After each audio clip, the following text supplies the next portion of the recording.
जय श्री राम। स्वागत है आप सभी का एक बार फिर से मेरे YouTube चैनल पर। मैं पंडित आशीष शर्मा लेकर आया हूं अगस्त 2021 का मासिक राशिफल। मीन राशि मीन लग्न वालों के लिए ये महीना कैसा जाने वाला है, गोचरीय स्थिति आपको कैसे प्रभावित करेगी, क्योंकि बहुत सारे ग्रहों ने जुलाई के महीने में भी मूवमेंट दिखाया है और वही ग्रह कुछ जुलाई के महीने जिस राशि में थे वो अगस्त के महीने में भी आ गए हैं। कुछ ने परिवर्तन किया है, कुछ सेम राशि के अंदर ही दिखाई दे रहे हैं। कुछ ग्रह वक्री अवस्था में हैं लेकिन मजबूत स्थिति में भी हैं। अब यह स्थिति आपके लिए किस प्रकार का परिणाम देने जाएगी उसके बारे में हम चर्चा करेंगे, क्योंकि गोचर वह स्थिति होती है जो किसी घटना को घटित होने में सहायता करती है कि कुंडली में अगर विवाह योग है वो कब होगा, गोचर बताएगा। नौकरी लगनी है, प्रमोशन होना है, धन मिलना है, कैसा होगा, किस समय होगा, यह गोचर के अंदर आता है। अगर गोचर का अच्छा स्थिति नहीं है, दशा अच्छी नहीं चल रही है तो अशुभ परिणाम हो जाते हैं। वहीं कुंडली में प्रॉमिस अच्छा है, गोचर भी अच्छा आ गया तो आपके लिए तरक्की के चांस खुल जाते हैं। तो इसीलिए राशिफल को देखना अपने आप में महत्वपूर्ण हो जाता है कि आगामी एक महीने में आपके लिए जो ग्रह गोचरीय घटनाएं हैं वो किस प्रकार का परिणाम दे रही हैं। तो शुरुआत करते हैं आज के विषय को शुरू करने से पहले अगर आप मेरे चैनल पर नए आए हैं तो चैनल को सब्सक्राइब करके बेल आइकन दबा लीजिए, क्योंकि इससे जुड़ी हुई जानकारी आपको समय समय पर मिलती रहेगी, ज्ञान बढ़ता रहेगा। कुंडली से संबंधित बहुत सारी चीज़ों के बारे में आप जानकारी प्राप्त करते रहेंगे।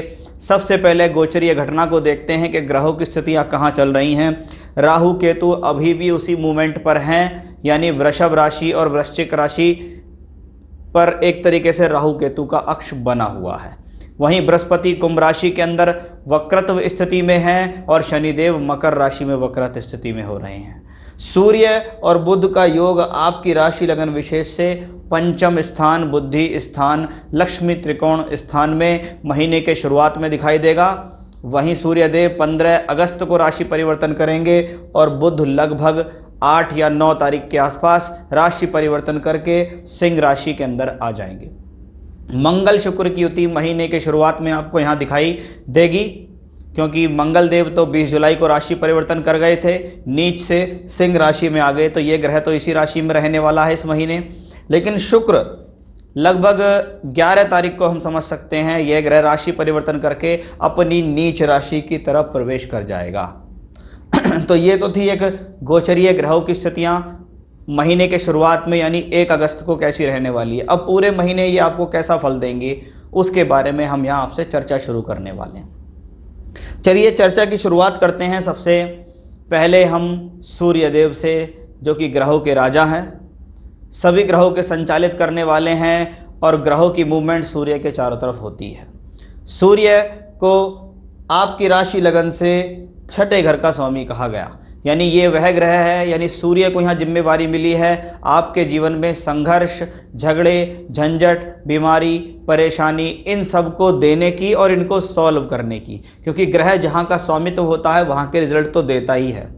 कहते हैं कोई व्यक्ति खराब है उसको अच्छे लोगों में भी जाके बिठा दो फिर भी वह अपनी आदत से बाज नहीं आएगा, कुछ ना कुछ तो हरकत ऐसी कर देगा कि प्रॉब्लम आपको क्रिएट हो जाएगी। अब ये सूर्यदेव षष्ठेश हैं, बैठे कहाँ हैं?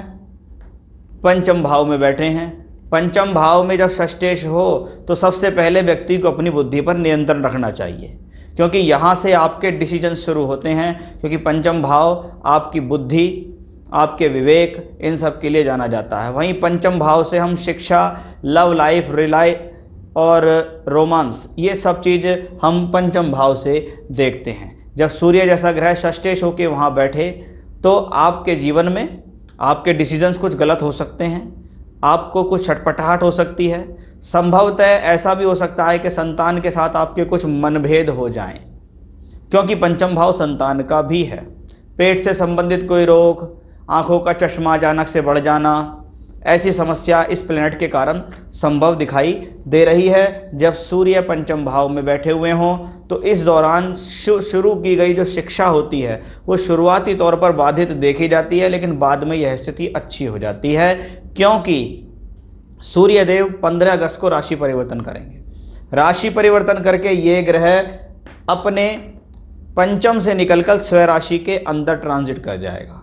कहते हैं जब ग्रह अपनी राशि के अंदर आ जाए तो चाहे वो ग्रह खराब हो चाहे अच्छा हो, उसको फल अच्छे देने ही होते हैं। छठे घर का मालिक छठे ही घर में आएगा, रोगों को ख़त्म करेगा, ऋण को ख़त्म कर सकता है, परेशानियों को दूर कर सकता है। आप किसी झंझट से मुक्त होना चाहते हैं, उसमें मुक्ति दिलाने के लिए ये सहायक है। शत्रुओं को हराने में यह सहायक है। तो उस लिहाज से ये कॉम्बिनेशन बड़ा अच्छा यहाँ दिखाई दे रहा है। सूर्य के साथ बुध भी बैठे हुए हैं, इसलिए बुध का भी फलित है कि महीने के शुरुआत में तो बुध आदित्य योग बन रहा है, लेकिन यह बुध आदित्य योग इतना फलित नहीं है। उसके पीछे कारण ये है कि यहाँ पर सूर्य षष्ठेश हैं और बुध को मार्केश और बाधकेश कहा गया, इसलिए ये सूर्य आदित्य योग आपको उतने बेहतर फल नहीं दे पाएगा। बुध 2 केंद्र स्थान का मालिक होकर त्रिकोण में बैठा है। अगर इस हिसाब से देखें केंद्र का मालिक त्रिकोण में बैठा है तो ये सोर्स ऑफ इनकम के लिए अच्छा है, आपके लिए फ़ायदा देने वाला है। आपको आगामी समय में एक तरीके से आगे राह पकड़ाने वाला ग्रह है। क्यों कह रहा हूँ मैं ऐसा? क्योंकि जब ग्रह पंचम भाव में बैठा होता है तो उसका संबंध एकादश यानी लाभ स्थान से बन जाता है। लाभ स्थान सदैव किसी न किसी रूप में आपको सोर्स ऑफ इनकम फ़ायदा देने वाला होता है। अब बुध यहाँ सूर्य के साथ हैं, वो षष्ठेश है, यानी लाभ प्राप्ति में कठिनाई हो रही है। पत्नी या पति के साथ संबंधों को ठीक प्रकार से बनाने में प्रॉब्लम हो रही है, लव रिलेशंस को चलाने में प्रॉब्लम हो रही है, एजुकेशन को चलाने में प्रॉब्लम हो रही है। बुद्धि एक जगह एकाग्र होकर काम नहीं कर पा रही, क्योंकि ये चंद्रमा की राशि है। चंद्रमा की राशि ऑलरेडी चंचल और भावनात्मकता से भरी हुई होती है, जल तत्व राशि होती है। जब इसमें बुध जैसा एक कुमार ग्रह और चंचल ग्रह आ जाता है तो आपको अपनी बुद्धि पर संयम रखना चाहिए। बिना वजह भी भटकाव हो सकता है। आपके मन में ये आएगा मेरा तो मन नहीं लग रहा, मैं तो परेशान हो रहा हूँ, मुझे तो दिक्कतें हो रही हैं। अब ये बुध यहाँ से राशि परिवर्तन करेगा और आप देखिएगा लगभग 9 अगस्त को राशि परिवर्तन कर जाएगा। कहाँ आ जाएगा ये बुध? सूर्य के साथ छठे ही घर में आ जाएगा। इसलिए भूमि जमीन जायदाद से संबंधित कोई झगड़ा झंझट हो सकता है।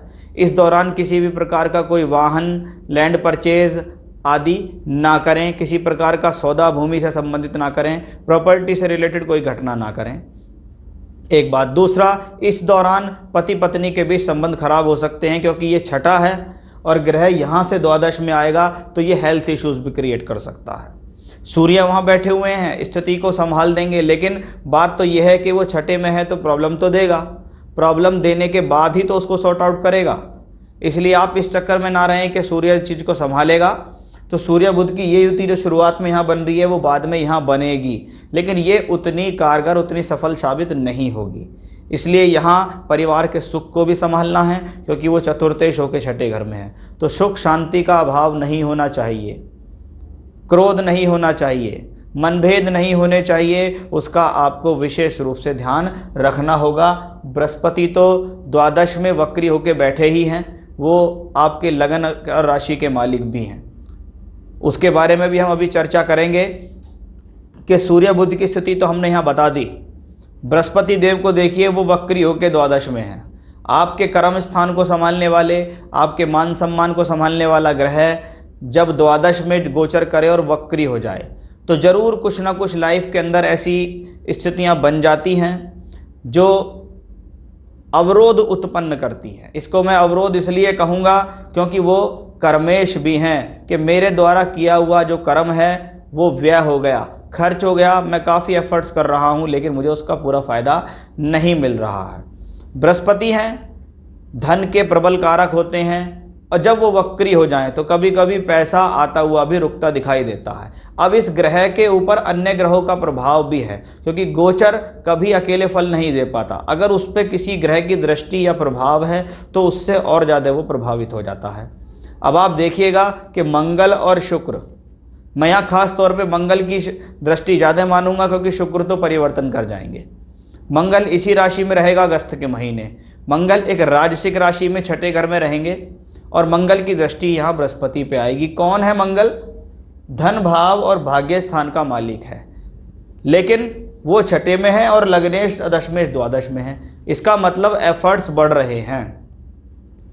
प्रयास पूरी तरीके से हो रहे हैं, संघर्ष पूरी तरीके से हो रहा है, लेकिन छठा मंगल आपको प्रभावित करेगा, छठा मंगल आपके एफर्ट्स को बढ़ाएगा। और वो जब बृहस्पति को दृष्टि देगा तो आपको कोई ना कोई व्यक्ति विशेष ऐसा मिल जाएगा जो कहेगा कि भाई परेशान ना हो, संघर्ष का समय है, दुनिया पूरा संघर्ष कर रही है, आप अपने कार्य में एकजुट होकर लगे रहो। क्योंकि देश काल पात्र को हमें कभी नहीं भूलना चाहिए कि देश काल की परिस्थिति क्या चल रही है। यदि उन सब के चलते हुए भी आपका जीवन यापन चल रहा है तो समझ लीजिए आप बहुत भाग्यशाली हैं, क्योंकि बहुत से लोग इस दौरान बहुत ज़्यादा परेशान हुए हैं। तो बृहस्पति की ये पोजीशन है जिसको सपोर्ट मिल रहा है यहाँ मंगल का। अब मंगल कौन है इस कुंडली के अंदर? दूसरे घर और भाग्य स्थान के मालिक है। धन भाव का मालिक जब छठे घर में ट्रांजिट कर रहा होता है तो कहते हैं किसी कार्य को संपन्न करने के लिए धन की आवश्यकता है। उस धन के लिए आपको वो धन या तो किसी से उधार लेना पड़ेगा या लोन लेना पड़ेगा, लेकिन आप उसको सही समय पर चुका देंगे। मंगल जब छठे घर में होता है तो शत्रुओं को हराने वाला, परिस्थिति से लड़ने वाला, सभी प्रकार की समस्याओं से सॉल्व करने वाला होता है, क्योंकि अब इसको बृहस्पति की दृष्टि है। कौन बृहस्पति? जो आपके लग्नेश हैं, राशि के मालिक हैं और कर्मेश हैं, कि भाई कर्म करो, रिजल्ट तो पक्का मिलेगा।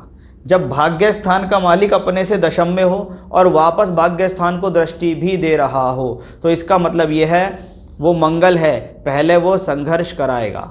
मंगल की चौथी दृष्टि भाग्य स्थान पे आती है कि मुझे अपने भाग्य से सुख लेने के लिए एफर्ट्स करने पड़ेंगे, मेरे द्वारा किए गए एफर्ट्स सफल साबित होंगे, क्योंकि ग्रह छठे में है। 6th हाउस का मंगल बहुत अच्छा माना जाता है। शास्त्र में आप पढ़ के देखिएगा, आपको छठे घर के मंगल, तीसरे घर के मंगल के बारे में हमेशा अच्छी बातें ही सुनने के लिए मिलेंगी।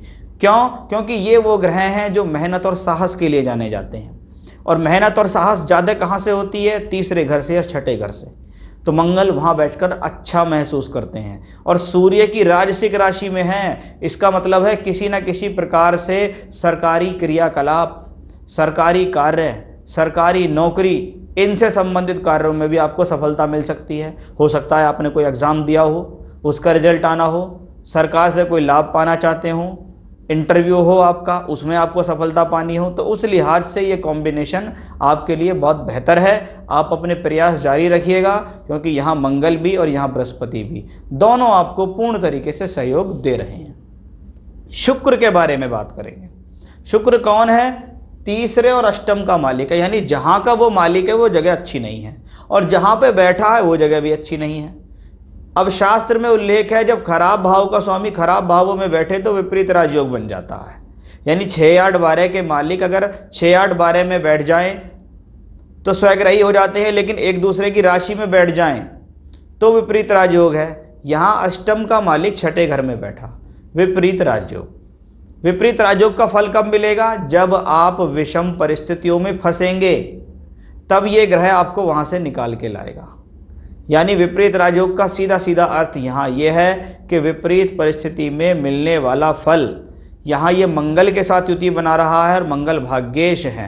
कुछ समय के लिए ऐसा लगेगा कि आपके द्वारा किए गए प्रयास असफल साबित हो रहे हैं, उनसे फ़ायदा नहीं मिल रहा है, लेकिन अंततः शुक्र की युति फ़ायदा देगी। अब ये शुक्र लगभग आप समझिएगा कि 11 तारीख तक इसी राशि में रहेंगे। उसके बाद ये शुक्र केंद्र स्थान में पहुंच जाएंगे, नीच के हो जाएंगे। तब ये कॉम्बिनेशंस अगर देखा जाए मैरिड लाइफ वाइज अच्छा नहीं होगा। क्यों नहीं होगा? क्योंकि उस समय सप्तम भाव के जो मालिक होंगे बुध, वो यहाँ छठे घर में ट्रांजिट कर रहे होंगे, षष्ठे सूर्य के साथ होंगे, और नीच का कारक ग्रह जो विवाह का कारक भी है, प्रबल ब्यूटी ऑफ मैरिज है, जब वो सप्तम में चलता है तो कभी कभी ऐसी स्थिति में रिश्ते बहुत ज़्यादा नाजुक हो जाते हैं। किसी ना किसी चीज़ को लेकर विवाद इकट्ठा होना शुरू हो जाता है।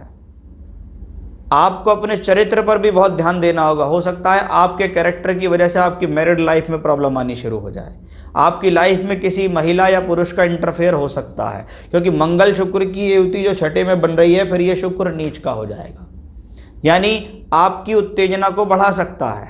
नीच का प्लैनेट शुक्र जैसा सप्तम भाव में हो, हार्मोनल डिसबैलेंस के कारण आपकी उत्तेजना बढ़ सकती है।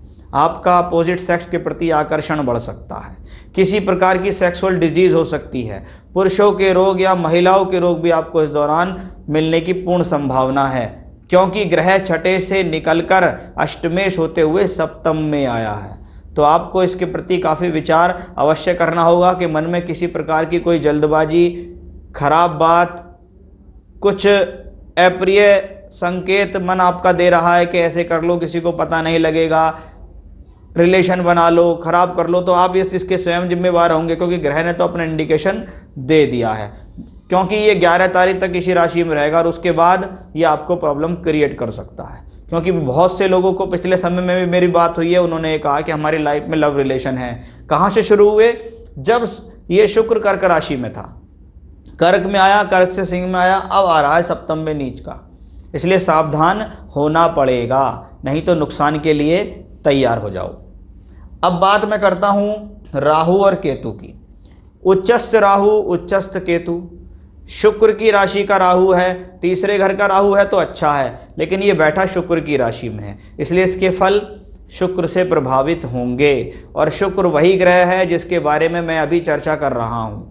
यदि आपको राहु या शुक्र की महादशा या अंतरदशा चल रही है या प्रत्यंतर है, आपकी राशि या आपका लगन मीन है, तो भैया सावधान हो जाओ। आपसे कुछ गलतियाँ, कुछ गड़बड़ियाँ हो सकती हैं जो आपको लॉस पहुँचा सकती हैं, आपके रिलेशनशिप्स को खराब कर सकती हैं। केतु मंगल की राशि में है, 9th हाउस में बैठा हुआ और मंगल से दृष्ट है। कभी कभी ये प्लैनेट, क्योंकि ये छठे में आया है, तो कमर के दर्द से संबंधित प्रॉब्लम्स, किसी को पाइल्स की प्रॉब्लम, किसी को प्रोस्टेट हर्निया की प्रॉब्लम भी इसी दौरान देखने के लिए मिलती है कि अचानक से प्रॉब्लम हुई, पता लगा ये वाली बीमारी शरीर के अंदर बहुत लंबे समय से चल रही है। अगर दूसरे तरीके से देखें तो यहाँ मंगल और केतु दोनों एक जैसा स्वभाव कर रहे हैं, आपके भाग्य में वृद्धि ही करेंगे।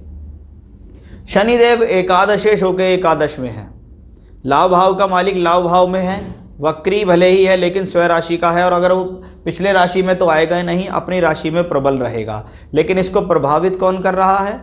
सूर्य और बुध। कम से कम आधे महीने तक तो प्रभावित करेंगे। जब षष्ठेश एकादशेश को प्रभावित करता हो तो धन प्राप्ति में एफर्ट्स बढ़ जाते हैं। पति पत्नी को सहयोग कर लेता है, पत्नी पति को सहयोग कर लेती है, यानी धन कमाने के लिए किसी ना किसी प्रकार से ऐसी योजनाएं बन जाती हैं जो कि आपके लिए सफल और साकार सिद्ध हो जाती हैं। क्योंकि लाभेश तो लाभ भाव में है, वो तो कहता है मैं तो फल दूंगा, लेकिन गोचर के सिद्धांत वेद, वामवेद और विपरीत वेद पर आधारित होते हैं। अब जब उसके सामने कोई ग्रह आ रहा है, ये इसका वेद करने के लिए तैयार हो रहा है। लाभ का मालिक तैयार है, यानी सोर्स ऑफ इनकम तो तैयार है, लेकिन सोर्स ऑफ इनकम देने नहीं दे रहा है ग्रह। इसलिए जब तक ये षष्ठेश यहाँ से नहीं निकल जाएगा 15 तारीख तक, तब तक आपके सोर्स ऑफ इनकम को रोकने का पूरा प्रयास रहेगा। लेकिन जैसे ही ये प्लेनेट यहाँ से निकलेगा, आपके सोर्स ऑफ इनकम बढ़ेंगे। चाहे आप व्यापार के क्षेत्र में हो, चाहे आप नौकरी के क्षेत्र में हो, आपको यहाँ फ़ायदा मिलेगा। प्रमोशन की फाइल नहीं चल रही है, वो फाइल आगे चल जाएगी। शत्रु परेशान कर रहे हैं, किसी न किसी प्रकार की मानसिक चिंताएं हो रही हैं, वो सब आपकी धीरे धीरे करके यहाँ रिमूव होनी शुरू हो जाएगी। तो ये था मीन राशि, मीन लग्न वालों के लिए जो गोचरीय घटना है वो आपके लिए कैसी है, ये ग्रह आपको कैसे फल देने वाले हैं, किन चीज़ों की सावधानी रखनी है, कौन सा प्लेनेट मूवमेंट करके आपको क्या देगा, क्या वो आपके लिए अच्छा है, क्या वो आपके लिए बुरा है, उसके लिए हमने यहाँ बात की है। उपाय के तौर पे अगर हम बात करें तो आप देखिएगा, मीन लगन के लिए अगर एक प्लेनेट की बात करें तो शुक्र को अच्छा नहीं माना जाता, इसलिए शुक्र ग्रह को मनाना इस महीने बहुत ज़्यादा ज़रूरी है। ज़्यादा बेहतर यह है कि आप स्त्रियों का मान सम्मान करें, बुआ, बेटी, मौसी, इनके लिए अपनी तरफ से कुछ दें। साथ ही साथ दुर्गा सप्तशती से देवी कवच का पाठ अवश्य कीजिएगा, उससे आपको बहुत ज़्यादा लाभ मिलने वाला है। तो ये था मेरा आज का विषय कि अगस्त का महीना मीन राशि, मीन लग्न वालों के लिए कैसा रहने वाला है, उसके बारे में हमने यहाँ पूर्ण रूप से चर्चाएँ की हैं। फिर से नए विषय के साथ आपके सामने मैं हाजिर होऊंगा। तब तक के लिए बने रहिएगा आप मेरे साथ। जय श्री राम।